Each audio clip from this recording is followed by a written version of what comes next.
दिदी तेरो उहिलेको गालीमा म आजभोलि मायाको मूल भेट्छु। मनमनै सोध्छु कति निस्वार्थ थिए गाली। भित्तामा कोर्न मन छ दिदी तस्बिर जो हाम्रो बाल्यकाल दर्शाउँछन्। सुन्दर तेरो हातले मेरो कमल मुटुमा चिप्ट्याउनु छ ती दृश्य जो कहिल्यै पनि दागरहित रहनेछन्।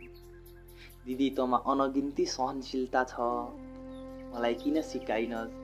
आफूले जस्तै इच्छालाई मनमनै दबाउन किन सिकाइनस् दिदी? सिकाएको भए बुवाको पसिनामा आगलागी हुने थिएन। आगलागी भए पनि दमकल खरिद गर्न को सक्थे कि? साँच्चै साँच्चै कहिल्यै भाइको शिर निउरिएको हेर्न चाहन्नस् है दिदी। त्यही त तँमा फरक स्वभाव थियो, कहिल्यै चिन्न सकिन दिदी। तँ पराईलाई आफ्नो बनाउँदै हिँड्छेस, म आफ्नोलाई पराई बनाउँदै हिँड्छु। तँ कसरी मेरो मन पढ्छेस म पत्तो नै पाउँदैन। यसो गरै काले भन्छेस म पत्तो नै पाउँदैन। मैले कहिल्यै बुझिन तेरो मनको इच्छा। कति इच्छालाई दागबत्ती दिइस्, कति दुःखलाई बिहानीले अन्धकारलाई टाले जस्तै मुस्कानले मुहार पोतिस्।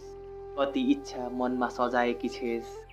सक्दिन म तेरो जीवनको पुस्तक बुझ्न। सक्दिन दिदी तेरो जति दुःख ओझेल्न। त्यही भएर एक्लिँदै छु आफन्तबाट।